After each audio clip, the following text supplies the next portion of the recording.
கண்டிப்பாக ஒவ்வொரு முறையும் நம்ம வந்து செக் பண்ணணும். நம்மளோட கால்சியம் எவ்வளோ இருக்குது, விட்டமின் டி எவ்வளோ இருக்குது. ஏன்னா இது வந்து ரொம்ப சிம்டம்ஸ் பார்த்திங்கன்னா ரொம்ப குறைவு தான். இதில் வந்து சிம்டம்ஸே தெரியாது.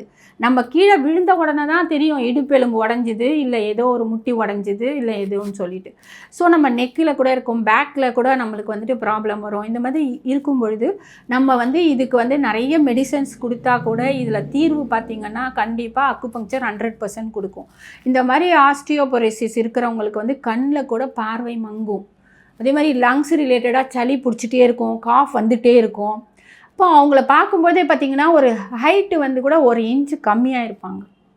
ஏன்னா போன் டீஜென்ரேட் ஆகிறது, ஸ்பைனல் கார்டு வந்து டீஜென்ரேட் ஆகும். அப்போ என்ன ஆகும்னா அது அப்படியே சுருங்க தானே ஆரம்பிக்கும்.